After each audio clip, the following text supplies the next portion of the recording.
இன்றே டவுன்லோட் செய்து உங்கள் ஃபேவரட் ஷோக்களை என்ஜாய் பண்ணுங்க.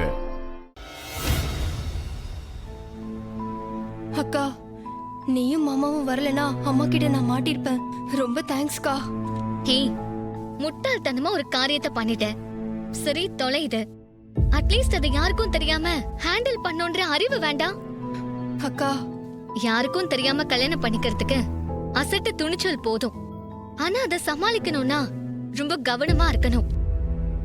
கொஞ்சம் ஏமாந்திருந்தா இன்னைக்கு மாட்டிருப்ப. நீ இவருக்கு தான் நன்றி சொல்லணும், இல்லனா மாட்டிருப்ப. தேங்க்ஸ் மாமா. உன்னை ஜாக்கிரதையா தானே இருக்க சொன்ன. நீ இப்படி அலட்சியமா இருந்தனா கண்டிப்பா ஒரு நாள் உங்க அம்மா கிட்ட மாட்டிப்ப. உன் சித்தி கிட்டையும் கேர்ஃபுல்லா இரு. இன்னும் எத்தனை நாளைக்கு மறைக்கிறது? எனக்கு பயமா இருக்கு. பேசாம நானே அம்மா கிட்ட சொல்லிடலான்னு தோணுது. அவசரப்பட்டு எதுவும் செஞ்சிடாத. நீ நினைக்கிற மாதிரி உங்க அம்மா இது ரொம்ப சாதாரணமாலாம் எடுத்துக்க மாட்டாங்க. தட்டை மாத்திக்கிட்டதால இந்த கல்யாணம் உங்க கௌரவ பிரச்சனையா தான் இருக்கும். இதை சொல்றதுக்கான நேரம் சீக்கிரமே வரும். அப்ப சொல்லிக்கலாம். அது வரைக்கும் கொஞ்சம் பொறுமையா இரு. ஆமா, ராஜா சொல்றதுதான் சரி. நீ கொஞ்சம் பொறுமையா இரு துர்கா. எல்லாம் நல்லதா நடக்கும். சரிக்கா, வரேன்.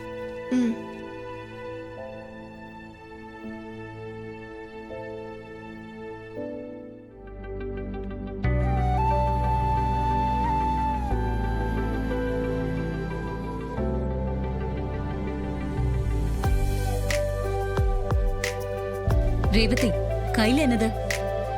இருங்கம்மா காட்டுறேன். இத புடி.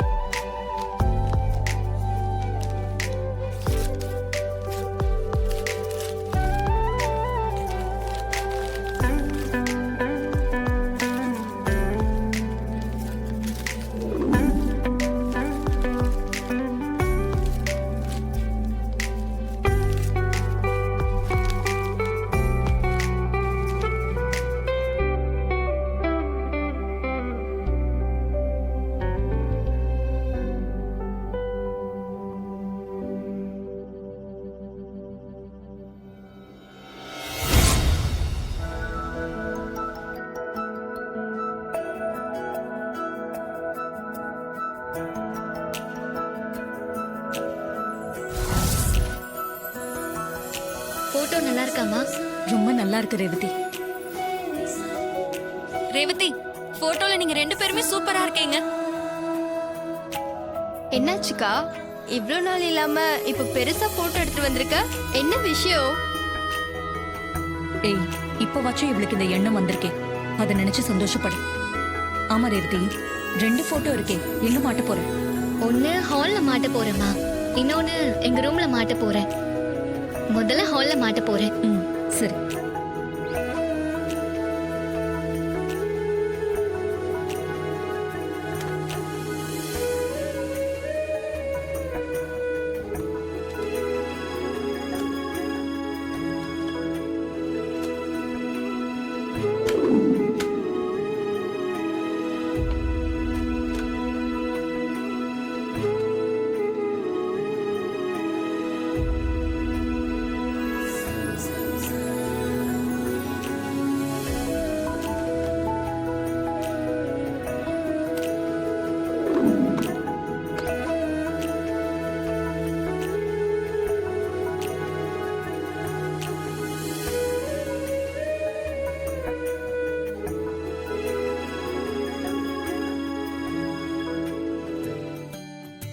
இன்னைக்கு கார்த்திக்காக சமைக்கணும்னு தோணுது. ஆனா அவருக்கு என்ன பிடிக்கும்னு தெரியலையே. யாருக்கிட்ட கேட்கலாம்? பாட்டி கிட்ட கேட்டு பார்க்கலாம். கண்டிப்பா அவங்களுக்கு தெரிஞ்சிருக்கும்.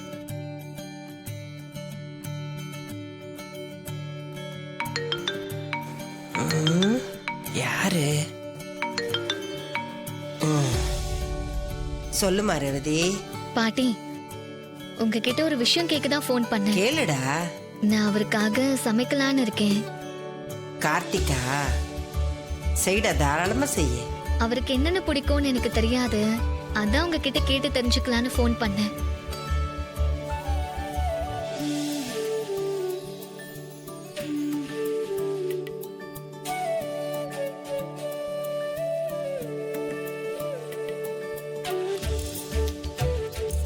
அப்புறம் அசைவத்துல என்ன பாட்டி பிடிக்கும்?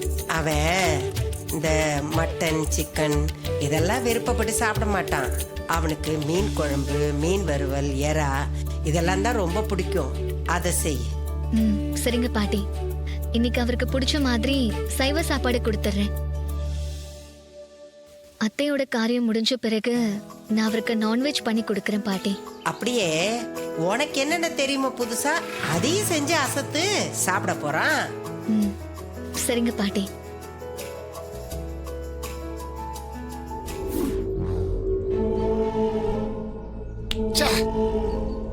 நம்மளால அவனை ஒண்ணுமே பண்ண முடியலையே.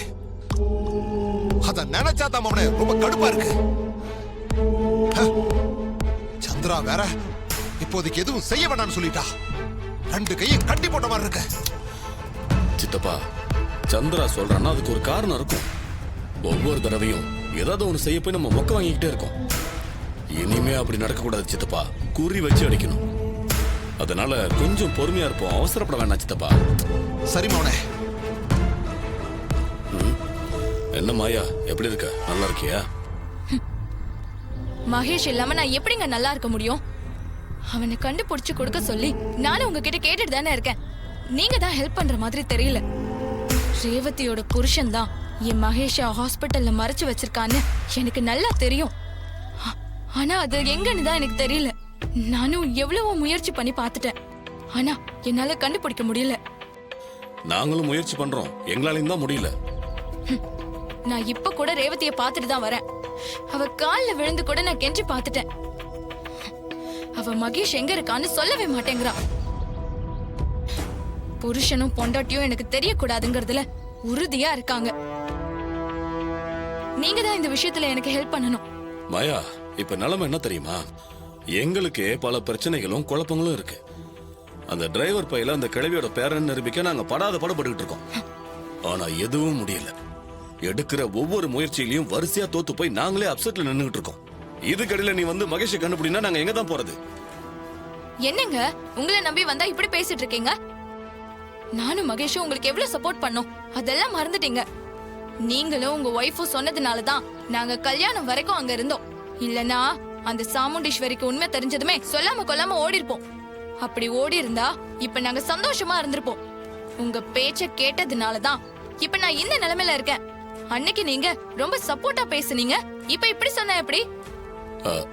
இங்க பாரு, அன்னைக்கு இருந்த சூழ்நிலை வேற, இப்ப இருக்கிற சூழ்நிலை வேற. அத புரிஞ்சுக்க மாயா.